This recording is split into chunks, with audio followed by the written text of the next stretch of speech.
We are live. This is the market update. I am your host, Bill Noble. If you need a roadmap in crypto, stay with this channel. Turn on alerts so you know when we're going live. And if the content works for you, please use the feedback form down below. All right. Okay, so let's take a brief moment and welcome who is here. Alexandra, first on the stream. Welcome to the show. Huber's Ranch, David. All right. I would like to ask if there are any planned buy or sell alerts. Sir, I don't know, but I will pass that on to the Kaizen analyst team. Kane, Corey, Brandon, Zapatas, welcome. Double Ace, good morning, sir. SGSG and VA Buds, the originals. Neff is here, welcome. Andreas, Valdotas, welcome. Okay, so on this idea of are there any Kaizen buy or sell alerts, that I don't know, but you have the right idea. It is time to go shopping for altcoins, right?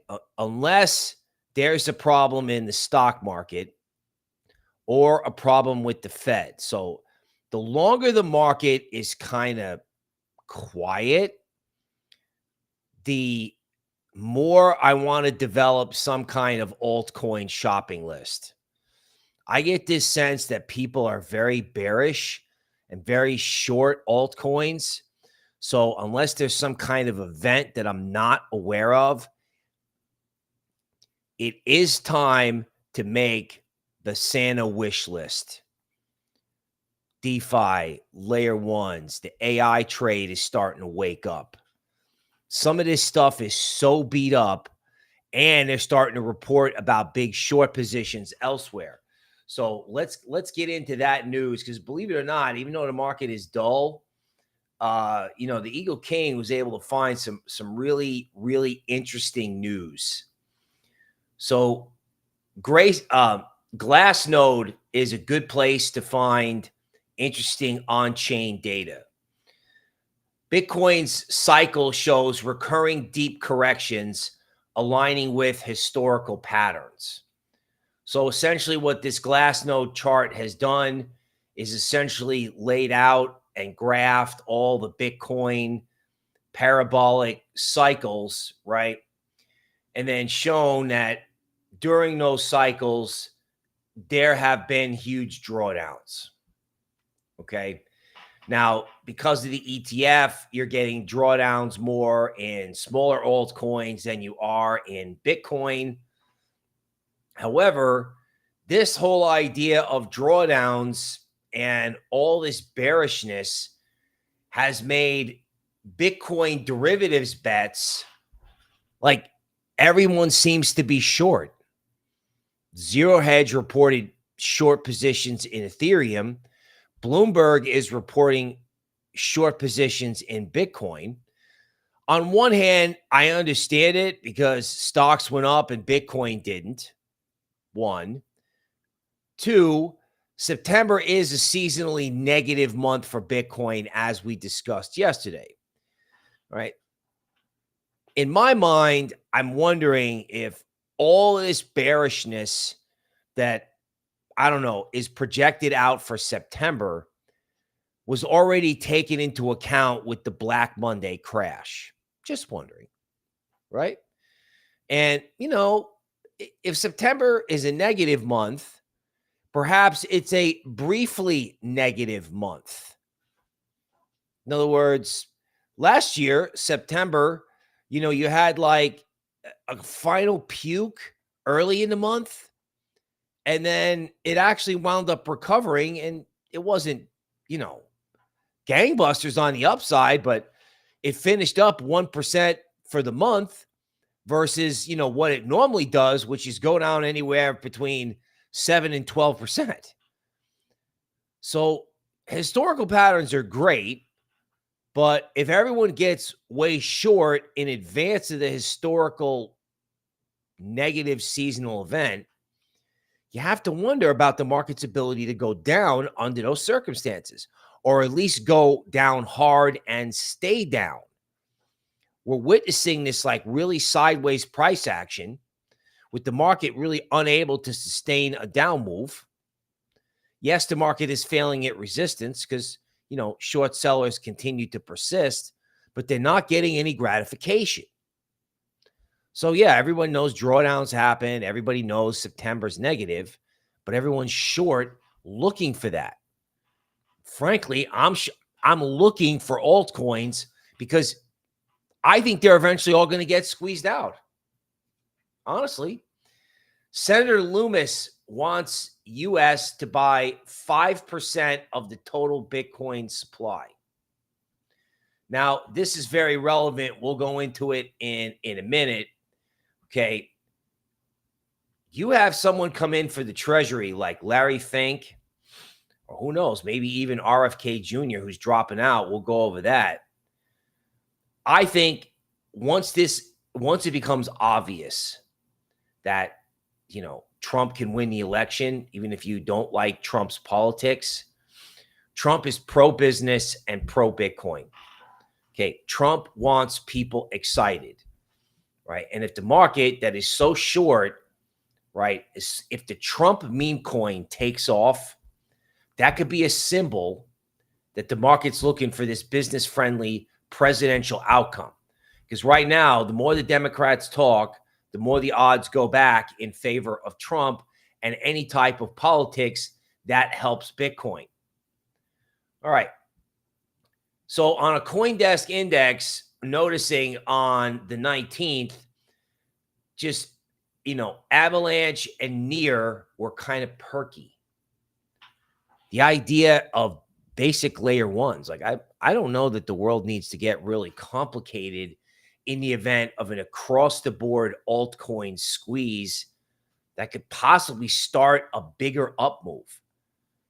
Though it's just very simply, if you have Bitcoin, I don't know, under a negative seasonal effect, which could cause Bitcoin to do nothing, it stands to reason, in absence of a negative macro event, that they could start squeezing people out of altcoins. There's a saying in Legacy, never short the quiet market. Never short the quiet market. Meaning, when people get short and the market doesn't go down, they can turn around and get squeezed out. Okay, so for your morning dose of Ethereum FUD, okay, private transactions now dominate Ethereum. And, this makes Ethereum less decentralized according to, this article. So, there's a problem with ETH. There's a problem with ETH. There's a problem with ETH. Actually, you know what? There really isn't a problem with ETH. The problem with ETH is that everyone is short and DeFi could come screaming back. Now, I don't know if that happens today or tomorrow. I don't think these Ethereum short positions, I don't think they're going to get gratification. More Ethereum FUD. Grayscale outflows overshadow ETH ETF inflows. So, of course, because ETH is not moving up and stocks are, no one is allocating money yet to the Ethereum ETF. And to a certain degree, Grayscale has to sell because, there is some money moving from Grayscale to the Ethereum ETF. I don't care about Grayscale selling. If ETH is at 4,000 or 5,000 and Bitcoin is at 100K in December, everyone is going to laugh at everybody being like, oh, what's Grayscale doing? What's Grayscale doing? The best time to think about 100K Bitcoin, the best time to think about 5 or 7K ETH is when everyone's talking about, the minutia of mechanics of selling for ETFs and the fact that everybody is short. Okay, more FUD. God, I really do feel sorry for CZ in jail. I don't know what Binance did, but I don't know, man. I can't believe CZ specifically did anything to say, yeah, I want to hurt people in crypto that warrants 4 months in jail. It's ridiculous. I even saw Charlie Shrem, who did what I call Bitcoin time in jail, a month back trying to collect positive tweets, letters, emails, whatever, to send to CZ to support him in jail. Now they're suing Binance, claiming that, whatever big problems happened, Binance facilitated people cashing out. I mean, for God's sakes. It's the funny thing with lawsuits. It's like, if you can type up something that looks like this, you can file a lawsuit. And there's nobody left to pick on other than CZ. And I think it's just absolutely, frankly, wrong. Solana Protocol, okay, teases market for GameStop style short squeeze. So it is funny that, at the dawn, I think, where you want to start looking at not necessarily pump.fun, although there will come a day for that when sports figures and celebrities start issuing, meme coins that, I don't know, for lack of a better term, are more meaningful. Or perhaps meme coins come out that have like social movements behind them, maybe. Everybody's all in a hurry to get short. In other words, the time to look at meme coins is a time when everyone is bored. Now, pump.fun is ridiculous in terms of the amount of capital that's getting rugged out of the system. Balancing that with some sort of short selling program. Let me see what the short selling program is. Dumpy.fun. Okay, so yeah, that's funny. Yeah, that could be useful in stopping some of this nonsense and, rug chains that occur. But folks, I don't think it's time to get short meme coins. Matter of fact, I don't think it's time to get short altcoins. But it is funny how every article you read is, oh yeah, time to get short. Time to get short. Wrong. Just like every article at 74K was, oh my God, it's going to 100. It's the complete opposite, right? At 74, with everyone cheering at Bitcoin Nashville, you were supposed to question it.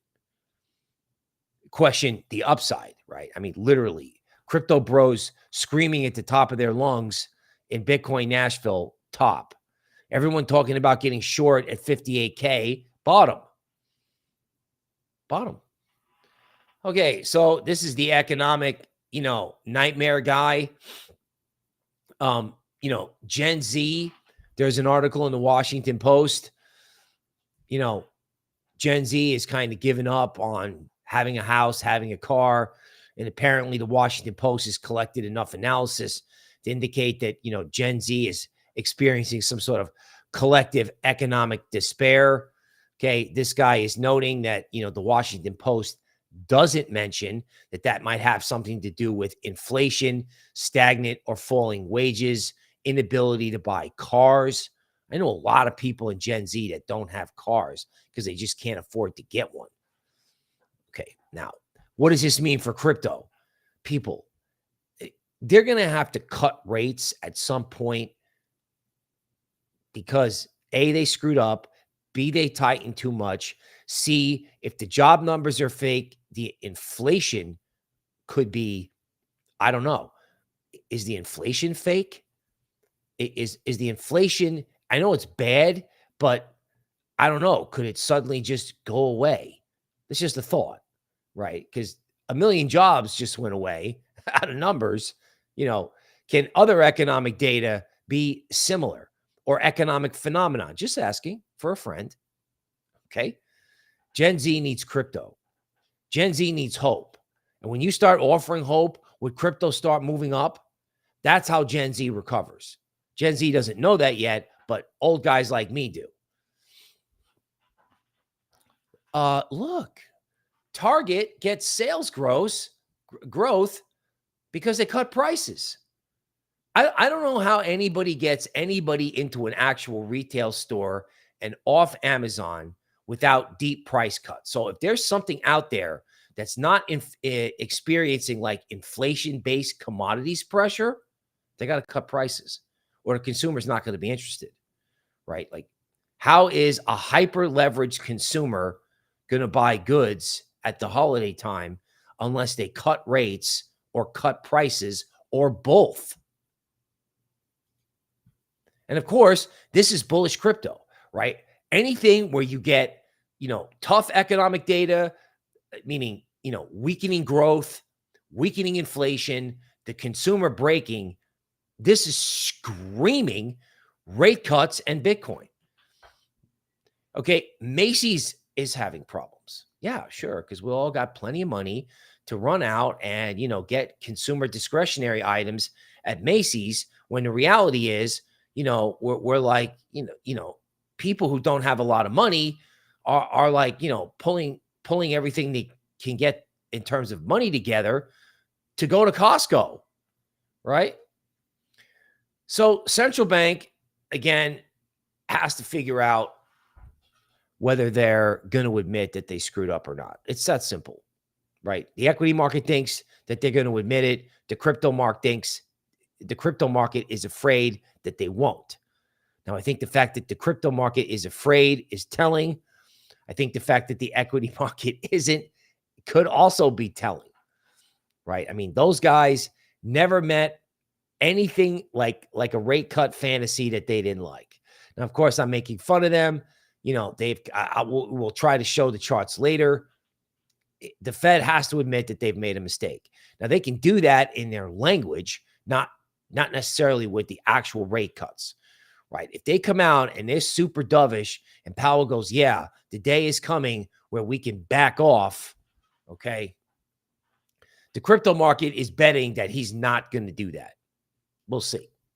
So bond traders amassing historic level of risk on rate cut bets. Yeah, yikes. That does scare me a little, right? In other words, if Powell doesn't cut rates, you're going to have problems in bonds and problems in stocks. And therefore, you'll have problems in crypto. I know this is not a definitive direction thing, but capital markets are telling the Fed that they've got to get over themselves. And if they don't do it, then expect trouble. Now, I think this is really interesting. Traders are consistently underestimate the Fed. In other words, when you look at the history of rate cut cycles, what the market currently expects, is like, it's not anything dramatic, right? Normally when the Fed has to cut rates, when they've screwed up and tightened too much, you wind up with a recession or a market event, and they have to like cut and cut and cut and cut. Like the tech bubble in 2000, they wound up cutting 500 basis points, right? 2008, they had to cut 500 basis points. Now, the market is understandably going, yeah, we don't think there's going to be a really deep recession. Oh, that may be true. But in the past, just as a note, when the Fed is screwed up, when the Fed is tightened too much, 1980, 1984, they have to cut and cut and cut and cut and cut. So yeah, I mean, they might take longer to do it. I don't know. That would create a disturbance if that's the case. Okay. But the longer they wait, the harder they're going to have to cut, which is why, everyone is sitting around short Bitcoin at 60, thinking it's going to 47. All right. Well, that's wonderful. But the real trade is to try to hold some capital in case they do it. But it may be to go shopping in the quiet market, because the longer the market is this quiet, the less gratification shorts get. Okay, so Michael Saylor, imagine dividing everything by 21 million. They can't print Bitcoin. They can't, right? This is the power of that currency. And if Bitcoin goes over 100, where's the AI space going to be? Where's ETH going to be? Where's Solana going to be? Okay. Tether launching stable coins pegged to UAE currency, undoubtedly to onboard the Arab world into crypto and into Bitcoin. Now, the election. So first, it was Trump winning by a lot. Then it was Harris winning by a lot.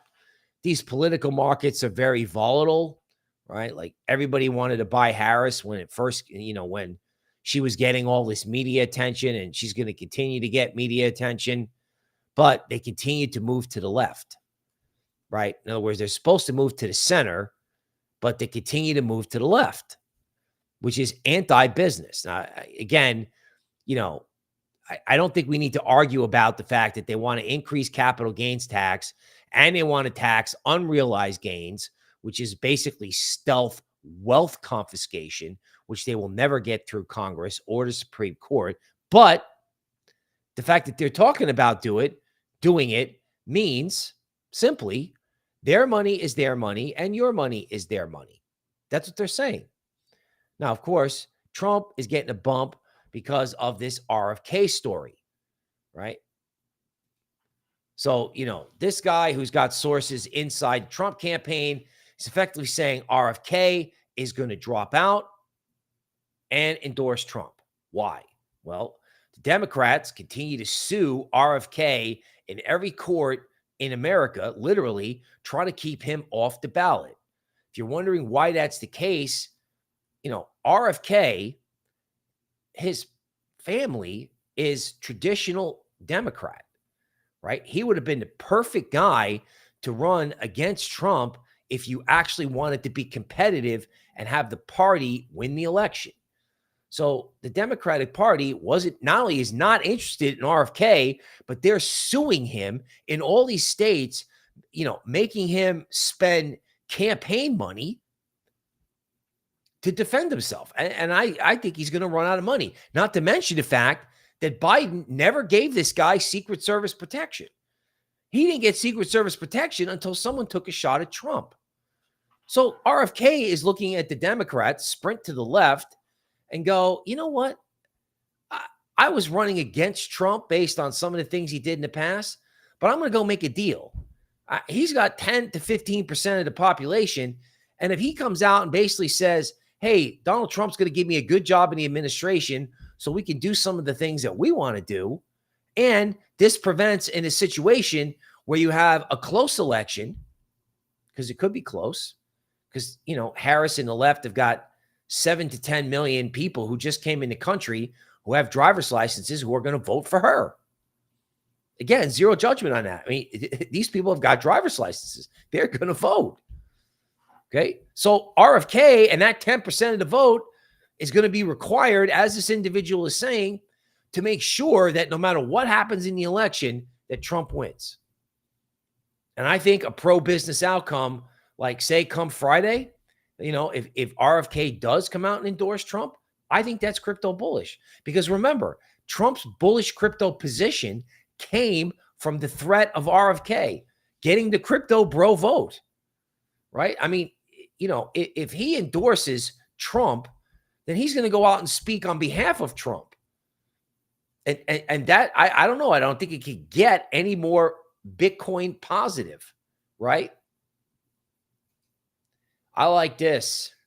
Polychain, whatever this is, invests in new Bitcoin-centric yield network. Corn aims to unlock more of Bitcoin's $1 trillion liquidity for DeFi applications.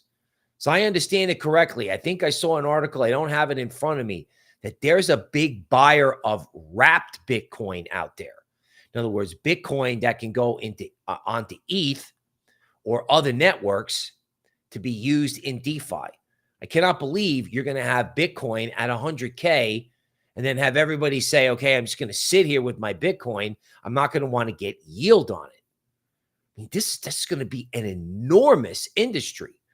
Right? Hence the movement that you have in Aave.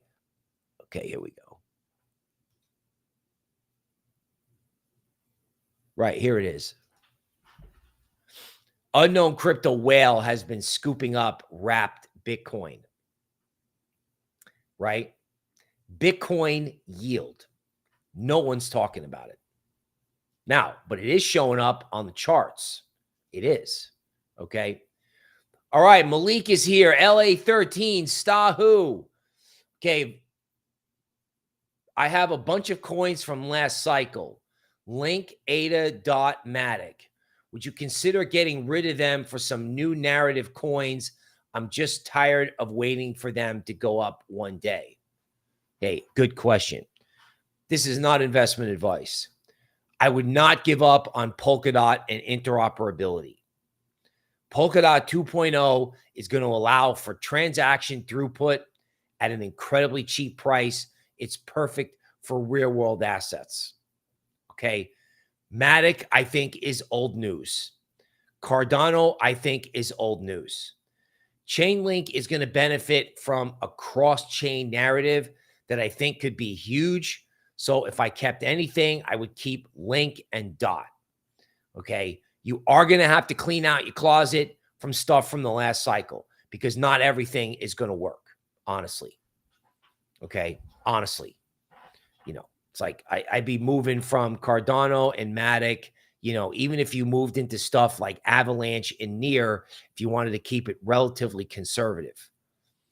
Okay. I mean, people are probably going crazy because, like DeFi coins are doing well and the stuff from last cycle isn't working. Stuff from last cycle basically had one last hurrah. And, some of that stuff's going to go up, but you're going to know. Okay. So this is my guess now, but once the rally starts, whatever is underperforming, get rid of. Anything out of the gate that underperforms, once the big move starts, whether that's September or October, you're going to know. The market's going to tell you, just like it did with the base coins when this thing took off last time. Okay. Daniel plays paintball. How do I feel about QNT? Okay. Well, let's perhaps do some live TA. Let's look at QNT before we go to PowerPoint.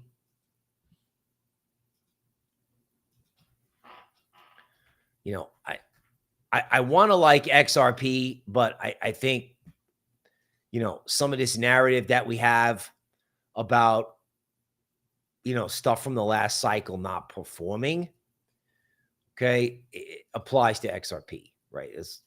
People are waiting. And I think that capital is going to get used somewhere else, particularly if people get bored and memes take off, right? I know memes are not going up right now, but if you have an altcoin short squeeze, it's going to start with memes, right? Particularly since everybody is so interested in getting short memes. I just think you stay off pump.fun, for now. Like don't go on some rug chain. Okay, here's QNT weekly. So you have the Lux Algo green triangle. You have the Lux Algo X signal. That's like the DeMark bottoming signals. And you have this big new low. You have this big new low in price, right? Unconfirmed with the momentum oscillator like the RSI from Lux Algo. Altcoins can always go down. I would not give up on this. All right, let's go to PowerPoint.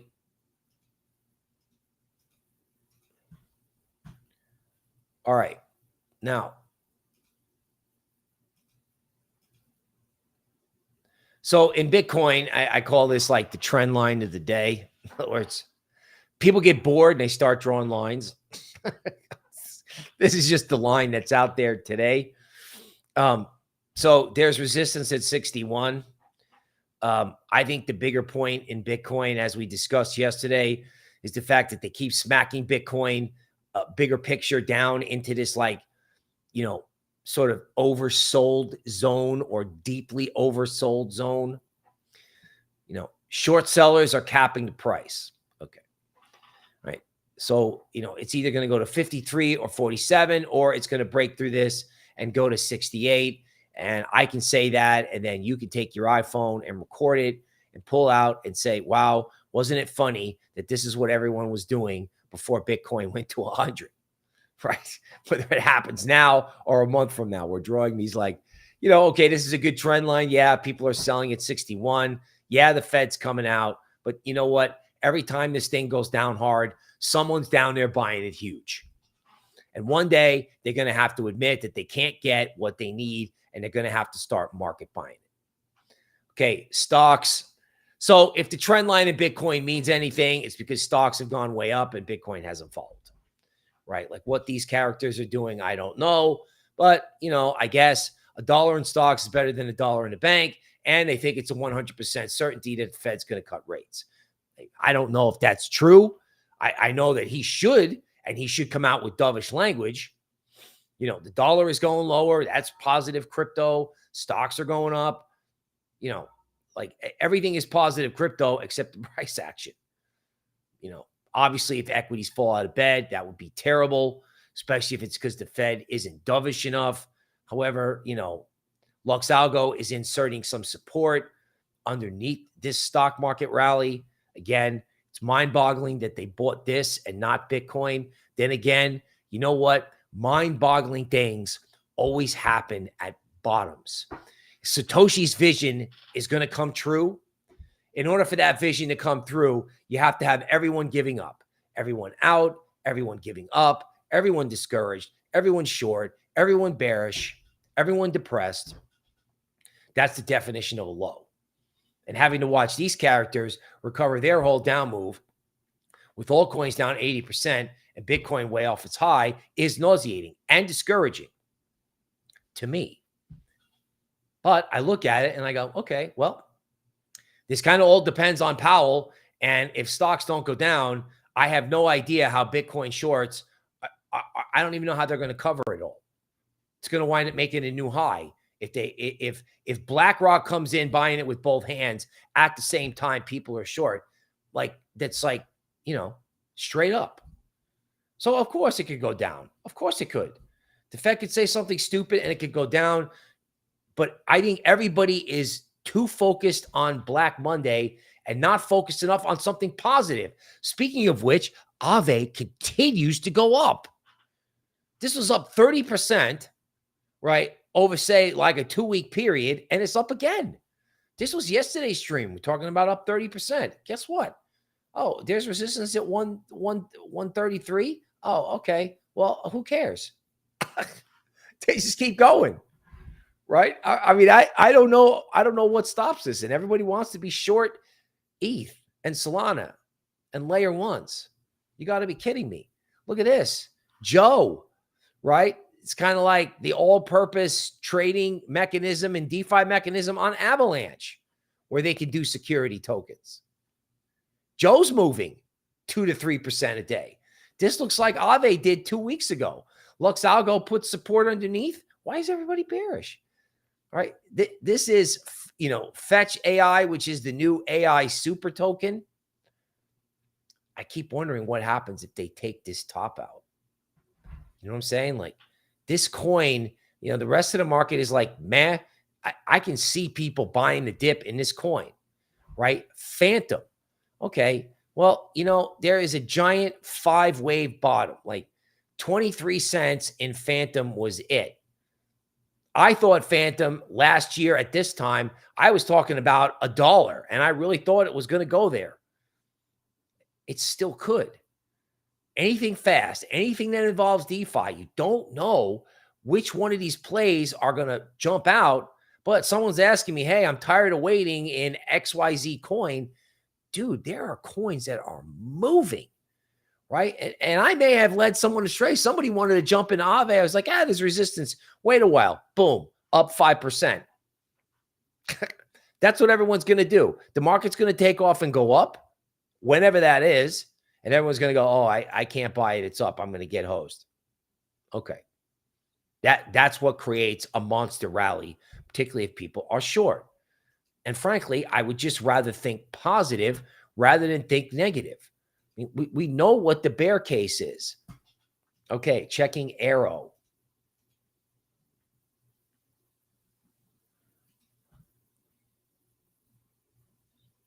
Okay, so, with Arrow, right? I think maybe the way I would say it is if there's no case to be short ETH, then I'm not sure what the case is to be short these base coins anymore that have to do with DeFi or finance. So This is in a range, but I feel like this is stretched out on the downside. I would suppose you don't want to see this below 62 cents. Okay. And unfortunately, we're hoping that this is the bottom of some kind of square range. If we look at like a super, like, I don't know, let's look at, say, a 12-hour chart, right? I mean, this was Black Monday, right? This was the final give up trade. I don't know what the case is to have arrow below 60. And if arrow is below 60, there's another order block support. That's what I call it. On the 12-hour chart, there's all this support at 55 cents. I mean, if you've actually hung in an arrow this long, I'm going to label this. I mean, if you've hung in this long, if you took all of this heat, or if you're just flat out wrecked, I don't know that I would quit with everybody short ETH and this thing, I don't know, 5%, 10%. In other words, you got 10% of downside. That's a lot. I get it. That's a lot. Okay. But what's your upside if it turns around? Real resistance is at either 92 cents or $1. And for goodness sake, it was there in July. So I don't think I want to give up on this close to some sort of support when this could be a square range. I know the market can always go down, right? I mean, I don't know if you need to watch a crypto show, especially after what's happened here with this drawdown, to say, yeah, the crypto market could go lower. I think we need to start using our imagination and say, what happens if all these short sellers don't get gratification? That is a real big question. So Carrie is here. Good morning. Okay. Any thoughts on what's happening with Tron? Okay. Let's pull that up. I know there was an article yesterday about Tron moving.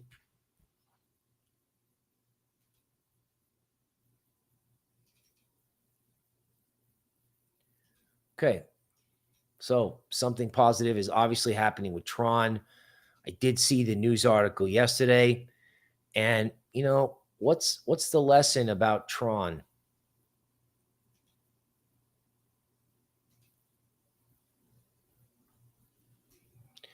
This is a lesson of what happens when altcoins wake up. That's what I think, right? In other words, what was Tron doing? Assuming I have this right, Tron did nothing all year. Tron never even, I guess it participated in the rally, but it went into this like dormant period. And then once it took off, Lux Algo put support underneath here and it was gone. So rather than, the Tron fundamentals may have changed, but why can't this happen everywhere across altcoins? Oh, there's value in Tron. Boom. Oh, there's value in Aave. Boom. There's value in Joe. Boom. How many more booms do we have? A lot. Right? I mean, altcoins are the future of technology investing. But let's all get short. Let's all get bearish. Let's short Solana meme coins. No. Let's not get rugged on pump.fun and save our capital. Let's clean out our closet and dump stuff that's not working so that when the next Tron happens, we're there. Okay, that's the market update for today. I will see you tomorrow.